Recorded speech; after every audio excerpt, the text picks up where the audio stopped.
Olá pessoal, eu sou a Cíntia e essa é a Máquina Pública. O principal objetivo desse canal é a educação continuada para a cidadania.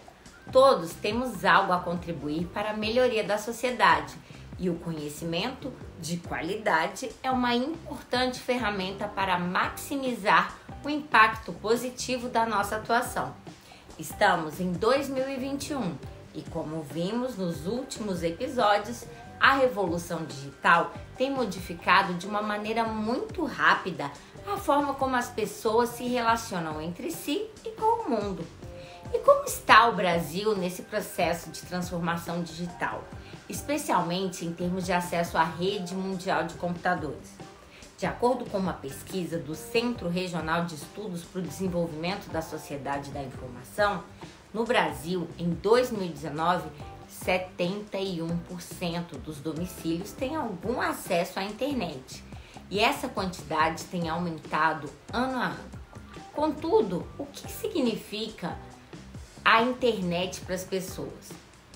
Para 55% dos brasileiros, a internet é o Facebook. Talvez esse grupo inclua também o WhatsApp no seu conceito lá de internet. Ou seja, das inúmeras possibilidades da internet, para a maioria dos brasileiros, elas se limitam apenas a essas duas, Facebook e WhatsApp.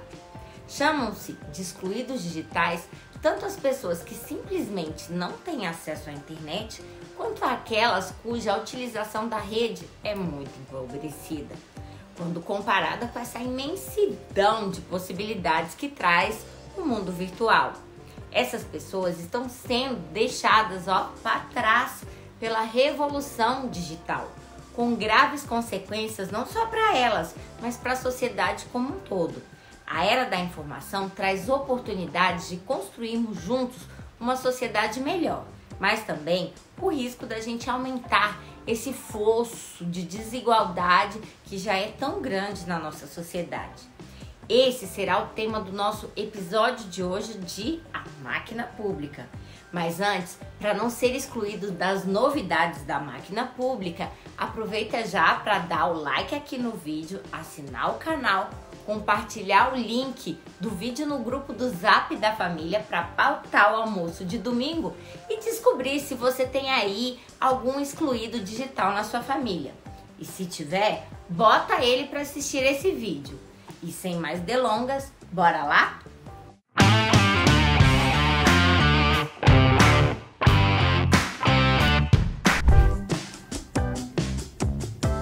O excluído digital é uma pessoa para quem foi negado, total ou parcialmente, os benefícios da revolução digital, mas que terá que suportar essas suas consequências negativas. Em contraste, o incluído digital é aquele que consegue utilizar na sua plenitude essas possibilidades da era da informação, principalmente para localizar, processar e criar informação. Ser um incluído digital significa muito mais do que conseguir, mandar um e-mail de uma lan house ou compartilhar as notícias pelo WhatsApp, quando se consegue um acesso ali da Wi-Fi no bar da esquina. A separação entre incluídos e excluídos digitais é chamada de fissura digital. Na medida em que a máquina estatal se torna cada vez mais virtual, a exclusão digital significa uma maior dificuldade de acessos aos serviços públicos e ao exercício da cidadania, ao menos em comparação ao que está disponível àqueles incluídos digitais. Vejamos um exemplo.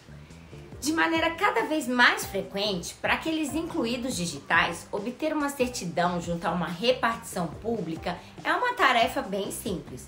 Basta entrar lá no respectivo site da repartição, digitar o CPF para então o documento ser automaticamente gerado. Diversamente, para o excluído digital, ele vai ter que ter um maior custo, achar uma brecha lá no seu horário de trabalho, pegar um ônibus, se dirigir à repartição pública para conseguir esse mesmo documento. E isso, o melhor dos cenários. Pode acontecer de ele sequer não conseguir pegar esse documento no mesmo dia e ter que retornar em outra ocasião, já que essa repartição pode estar em horário de almoço ou mesmo ter fechado mais cedo. Observe-se também que a exclusão digital ela não alcança apenas essas pessoas físicas, mas também as pessoas jurídicas, as empresas, especialmente aquelas pequenas. Na era da informação, a digitalização do negócio é uma importante vantagem competitiva. Ela é útil tanto para facilitar a conexão com clientes, parceiros e fornecedores, quanto para conhecer melhor a própria organização e o seu ambiente de negócios, por meio da estruturação de bancos de dados e acesso a um oceano de informações da internet, onde se pode encontrar parceiros de negócios e clientes no país todo. As consequências negativas dessa fissura digital ficaram especialmente evidenciadas durante a pandemia da Covid-19, na qual, em razão desse distanciamento social, a maioria dos estabelecimentos empresariais e repartições públicas tiveram que fechar as portas, inclusive as escolas. Conseguiram dar seguimento às suas atividades apenas aquelas empresas que passaram então por uma digitalização, ao menos de parte das suas atividades. Essa digitalização envolveu desde o estabelecimento de rotinas para o trabalho e atendimento remoto, até a reorganização logística da entrega dos seus produtos e serviços. A disseminação do uso de programas de teleconferência e de aplicativos de entrega são exemplos dessa transformação digital. Porém, muitas dessas organizações não conseguiram realizar essa mudança, principalmente aquelas que já se encontravam numa situação de exclusão digital. A maioria desses negócios, então, fechou. A mesma coisa pode ser dita de uma multidão de empreendedores autônomos. É a exclusão digital como causa direta da pobreza e do sofrimento. Assim, a exclusão digital, seja de pessoas físicas, seja de pessoas jurídicas, é um problema público que tem que ser urgentemente enfrentado.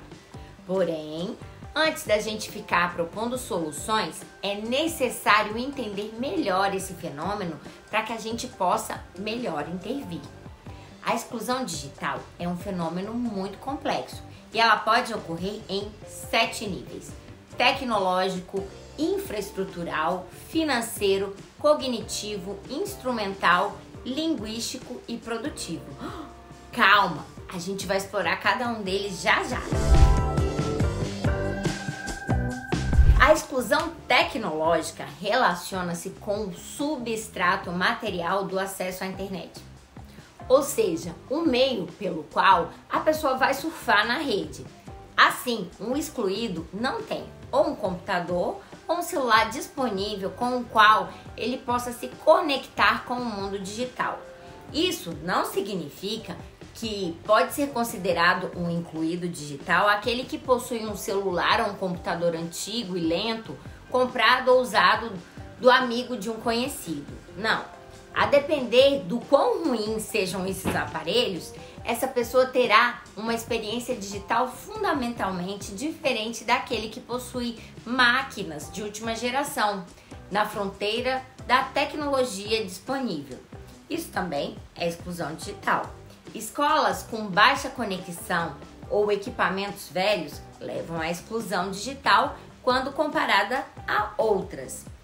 Entre os dois extremos, isso é, entre a pessoa que não tem um acesso a qualquer computador ou um celular e a pessoa que tem à sua disposição o estado da arte desses aparelhos, há uma infindável diferença de situações intermediárias.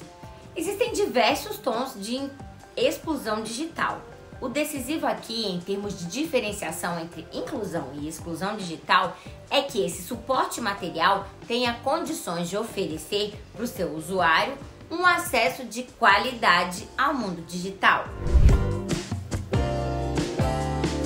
Pode acontecer também de a pessoa possuir um computador ou um celular de última geração, mas não existe uma infraestrutura de acesso à internet no local onde essa pessoa está. Afinal, existe um mundo enorme do lado de fora desses grandes centros urbanos, cujos habitantes tomam essa nossa infraestrutura como algo natural. especialmente se forem os nativos digitais. Na realidade, esse acesso não é garantido sequer nas periferias dessas metrópoles, muito menos nessas zonas rurais. Em muitas delas, não há nem ônibus, posto de saúde ou escolas, dirá lá a internet de qualidade, né? Assim, a exclusão digital infraestrutural reforça não só a desigualdade geográfica na distribuição do acesso de qualidade à internet, mas também a desigualdade social que caracteriza uma sociedade. Ocorre também de essa infraestrutura existir, mas não possibilitar lá uma navegação na internet de alta velocidade. Dessa forma, assim como acontece com a exclusão tecnológica, a exclusão infraestrutural apresenta-se também em graus. O indispensável para diferenciar, então, o incluído do excluído digital é que a qualidade da conexão seja suficiente para o uso razoável das possibilidades da internet. Mesmo se a pessoa possuir disponibilidade de conexão de alta velocidade em sua região, isso não significa que ela vai ter condições financeiras para contratá-la. A capacidade econômica da pessoa é decisiva não só para determinar o tipo de computador ou de celular que ela vai ter acesso, mas também a qualidade da sua conexão com a internet. Sem recursos financeiros ou ajuda governamental, essa pessoa está destinada a ser uma excluída digital. Como se viu, 71% das residências brasileiras possui acesso à internet. Porém, em apenas 42% dessas residências, esse acesso é feito por meio de computador. Em todas as demais, o acesso à rede mundial de computadores se dá apenas pelo celular. Aliás, quando examinadas apenas as classes D e E, nota-se que 85% desses usuários acessam a internet tão somente pelo meio do celular. Tal circunstância seguramente está relacionada com o fato de 55% dos brasileiros utilizarem a internet apenas para acessar redes sociais. Especialmente quando se considera que, em muitos planos de telefonia, o acesso a essas redes é possível mesmo quando já esgotado aquele pacote da franquia da internet.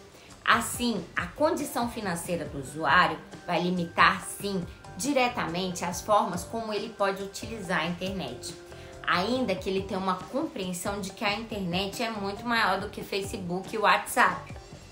E apenas ter acesso às redes sociais como fonte de informação é um perigo para a democracia, porque várias dessas redes, Facebook, WhatsApp, Instagram e etc., já tiveram envolvidas em escândalos mundiais de vazamento de dados para a manipulação da vontade dos seus usuários, seja para realizar uma compra de um produto ou mesmo escolher um representante político.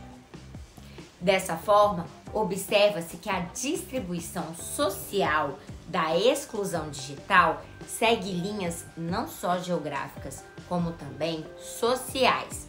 Desigualdade social transforma-se em desigualdade digital, e desigualdade digital intensifica a desigualdade social em razão da pobreza de informações e, conforme avança essa nossa era da informação, mais força terá esse ciclo vicioso.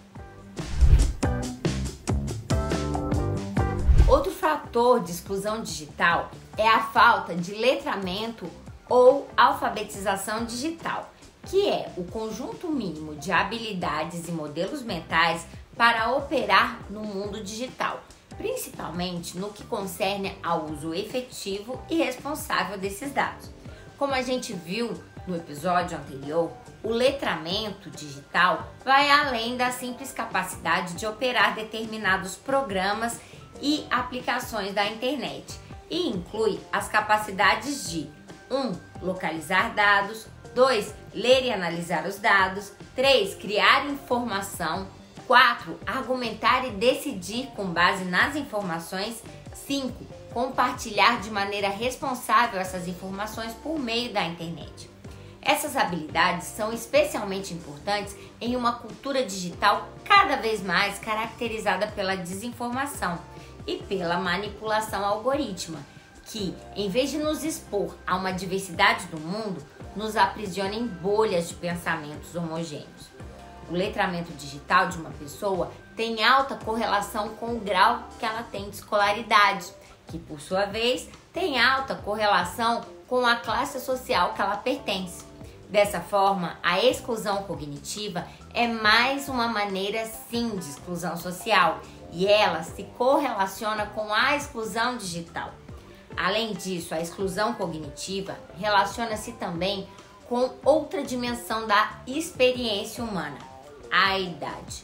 Pessoas que nasceram e cresceram com acesso a esses aparelhos digitais e à internet são chamados os nativos digitais. E eles tendem a ter um maior grau de letramento digital do que as pessoas que nasceram e cresceram no período anterior. Isso não significa que as pessoas dessa última faixa etária não possam alcançar o letramento digital, mas para eles esse aprendizado é muito mais difícil, até mesmo do ponto de vista neurológico. Assim, a exclusão cognitiva tem também um importante elemento geracional, para além da sua correlação com a classe social do indivíduo. No caso das pessoas idosas, essa exclusão digital é especialmente relevante. Hoje em dia, cada vez mais a comunicação entre as pessoas se dá por meio de aplicativos de mensagem. Ficamos bravos quando um desconhecido liga em nosso telefone. Nossa, que coisa mais invasiva, gente. Manda uma mensagem, né? Uma pessoa idosa incluída é aquela que consegue se comunicar e se relacionar mais frequentemente com seus amigos e parentes e, por consequência, é uma pessoa menos isolada e solitária. Esses maus que afetam muito as pessoas nessa faixa etária. A exclusão digital não é um desafio apenas para as pessoas idosas, mas também para as pessoas com deficiência, já que o mundo digital frequentemente não está adaptado para as suas necessidades. Por exemplo, imagine as dificuldades de uma pessoa cega ou de uma pessoa com deficiência motora para utilizar os computadores e navegar na internet. São problemas que demandam soluções de ordem técnica para serem superados. Por consequência, eles exigem também a tomada de consciência das organizações públicas e privadas para a implementação dessas tecnologias digitais inclusivas. Por exemplo, somente há pouco tempo, alguns grandes jornais passaram a disponibilizar na sua versão online a descrição das fotos que ilustram as suas notícias, para viabilizar a apreciação por seus usuários cegos também das fotos e não apenas do texto. Porém, muito ainda precisa ser feito para a construção de um mundo digital e real verdadeiramente inclusivo. Na vastidão da rede mundial dos computadores, há conteúdos nas mais diversas línguas, uma verdadeira Babel digital. Porém, a quantidade e a qualidade desses conteúdos não estão distribuídos igualmente. Por exemplo, na Wikipédia existem 6.420.926 verbetes em inglês e apenas 1.078.437 verbetes em português. Ou seja, tomando como referência apenas essa enciclopédia eletrônica, há aproximadamente 6 vezes mais conteúdos em inglês do que em português. E mesmo que há o verbete em outras línguas, em inglês, o conteúdo costuma ter bem mais qualidade. Assim, para aqueles que não conhecem outras línguas, especialmente o inglês, o horizonte do mundo digital é bem mais estreito, ainda que possua esse letramento digital. Porém, o conhecimento de línguas estrangeiras também é distribuído desigualmente na sociedade. E assim como acontece com o letramento digital, a distribuição desse saber segue, em linhas gerais, a origem socioeconômica e a faixa etária do indivíduo. Por fim, temos a exclusão produtiva, que não se relaciona diretamente com a exclusão nas suas múltiplas dimensões, mas sim com as suas consequências, especialmente com as dificuldades cada vez maiores de o excluído digital se posicionar no mercado de trabalho, seja como empregado, como profissional autônomo ou como uma organização. Cada vez mais, trabalhos repetitivos, tanto quanto manuais, intelectuais, têm sido substituídos por máquinas, graças ao avanço da robótica, da computação, da inteligência artificial e da conectividade trazida pela rede mundial de computadores. Esses postos de trabalho estão desaparecendo, mas outros inteiramente novos estão surgindo, que entre os seus requisitos mínimos exigem um bom letramento digital do candidato.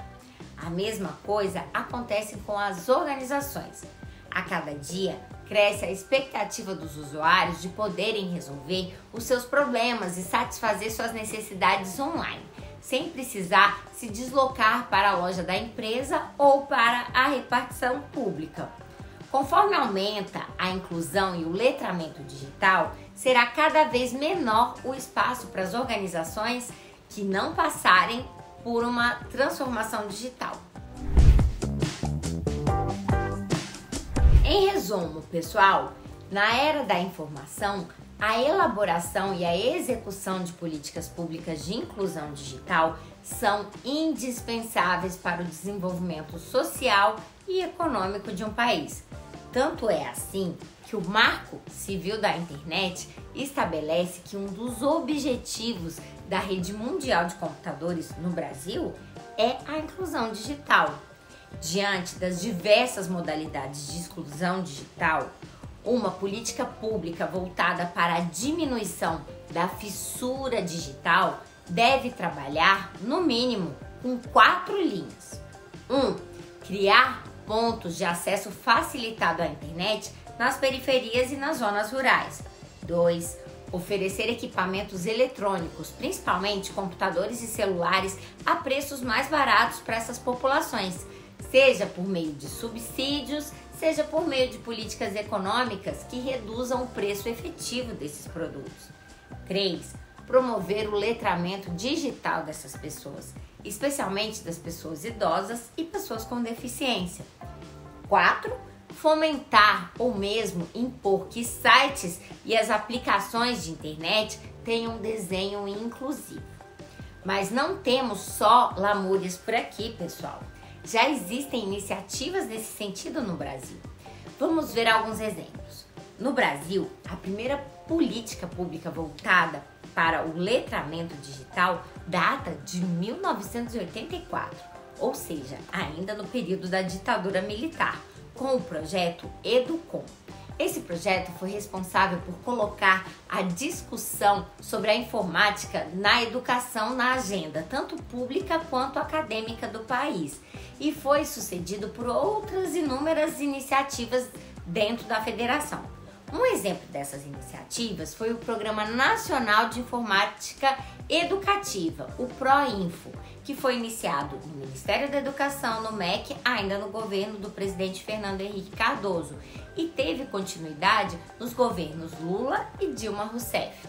Esse programa ele tinha como foco a compra de equipamentos para escolas e a capacitação de professores para a utilização em sala de aula dessas tecnologias digitais da informação, em colaboração com os estados e os municípios. Em 2017, já no governo do presidente Temer, foi implantada a Base Curricular Comum, que inclui entre as competências gerais que uma pessoa deve obter ao longo da sua educação básica a capacidade de compreender, utilizar e criar tecnologias digitais de forma crítica, significativa e ética. Ou seja, o letramento digital já está incluído expressamente como um dos pilares do nosso modelo educacional e como um pressuposto para o exercício da cidadania, o que torna a exclusão cognitiva um problema público a ser enfrentado sim com prioridade. Além disso, vários estados e municípios criaram telecentros para fornecer à população local acesso à internet. Em alguns casos, é oferecido Wi-Fi gratuito para as pessoas se conectar com esses aparelhos, sejam em escolas, sejam em postos de saúde, sejam em espaços especialmente dedicados para esse fim. Em outros locais, são disponibilizados também os próprios computadores para o acesso ao mundo digital. Assim, há vários arranjos possíveis. Por fim, enquanto durar essa fissura digital, é indispensável que as políticas públicas levem em consideração a existência desse problema social, tanto na sua elaboração quanto na sua execução. Tão importante quanto construir uma porta de entrada digital para os usuários, onde eles possam solicitar à distância os mais diversos serviços públicos, é importante manter aberta paralelamente a porta física, para atender aqueles que, por qualquer razão, não possam fazer o uso dessa porta digital. Essa duplicidade de acessos tem o nome de redundância, um termo de grande preocupação do professor Vincent Dubois, da Universidade de Estrasburgo, na França, e da sua equipe para o futuro da administração pública, como ele mesmo nos contou em um curso recente que ele nos deu lá no IPEA, sobre esse funcionamento do serviço público lá na ponta, ou seja, no atendimento direto à população. Essa redundância de portas de entrada é especialmente relevante para o atendimento da pessoa idosa, que geralmente tem maiores dificuldades de, tão tarde na sua trajetória de vida, obter esse letramento digital. Mais do que uma maravilha tecnológica, a rede mundial de computadores é um espaço construído por relações humanas. A cada pessoa que é excluída dessa rede, ela se torna mais pobre. É a mesma coisa, gente, com o espaço cívico. A cada pessoa que se retira do espaço cívico, em razão, por exemplo, de ataques construídos em cima de discursos de ódio, esse espaço social torna-se menos rico. Sem a ampla inclusão digital da população, não é possível pensar na construção de um governo digital que verdadeiramente utilize as tecnologias digitais da informação e da comunicação para construir uma sociedade mais democrática e igualitária. Pelo contrário, mantido o atual quadro da exclusão digital, a implementação do governo digital resultará em uma sociedade ainda mais desigual, em que cada vez mais a cidadania será uma prerrogativa de poucos. Na era da informação, não há cidadania sem acesso à internet e ao letramento digital. É tarefa de todos nós exigir e fiscalizar políticas públicas de inclusão digital. A gente está junto nessa. Afinal, eu, você e nós somos a máquina pública.